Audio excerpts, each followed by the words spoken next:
教師の入学式欠席問題っていうのがね、まさかあんなにね、揉めると思わなかったんですよ。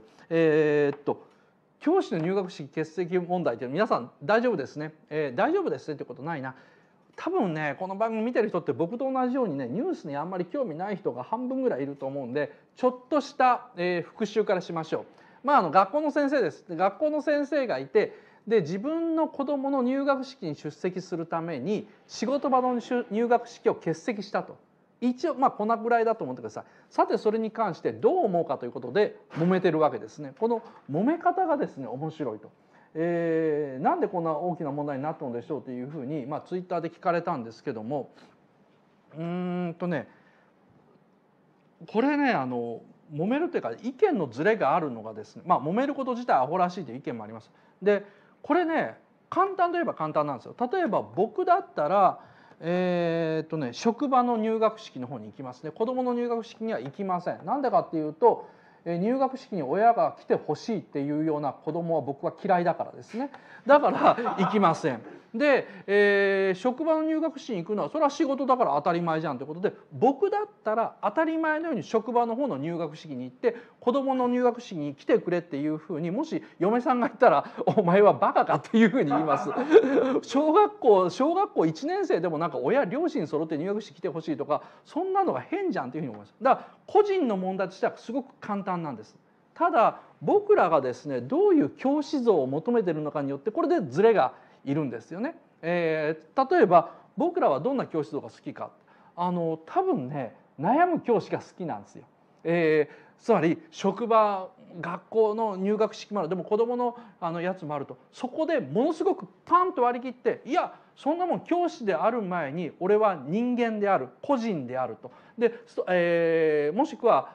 父親であると。だから父親であるとか母親であると優先してパッといけちゃうような教師は僕らはあまり好きじゃないんですね。であると同時にパンと割り切って、いやいや、今僕が言ったように、いやいや子どもの入学式よりはそんな職場の方が当たり前に決まってんじゃんって、誰かさっき「昭和かよ」っていうふうに書いてくれましたけども、昭和な感じの価値観を持ってポンと出るのも好きじゃないんですよ。だから僕らは多分どっちの教師も好きじゃないんですね。そうじゃなくて間で引き裂かれて悩んでる教師が好きであって、その結果どうだろうがっていうのがね、実は僕らあんまり気にしてないんじゃないのかなと思うんですね。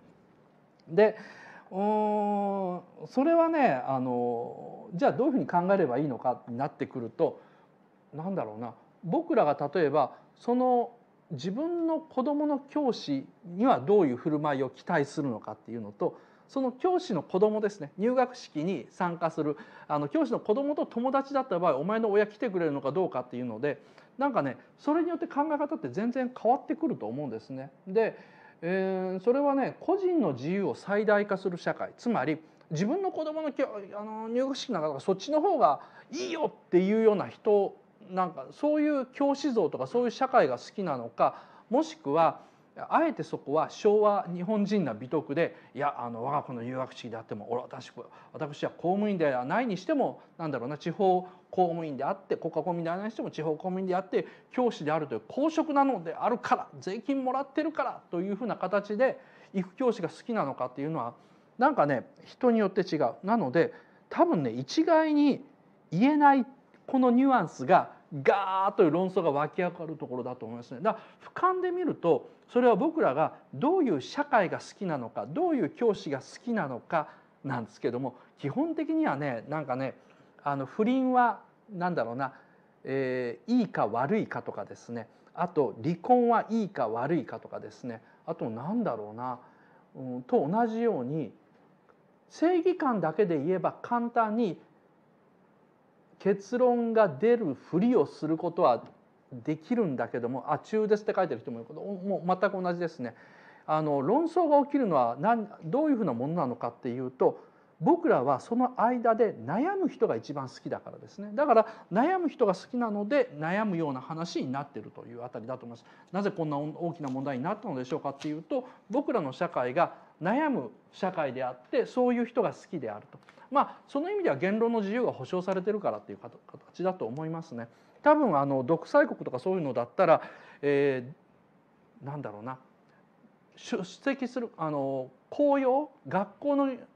入学式を優先して出席する教師を称えるみたいなものが流れて、でそれが慢性みたいな形になって、そういうのにアレルギーを持っている人がやだやだやだっていうような話になったんだと思うんですけども、ここで論争が起こっているのは日本が割と住みよいところだからと僕は解釈してますというあたりで一発目のネタでございました。なんだろうな、なんだろうなだからさ、なんだろうなで、なんだろうな。ではね、またバイバイ。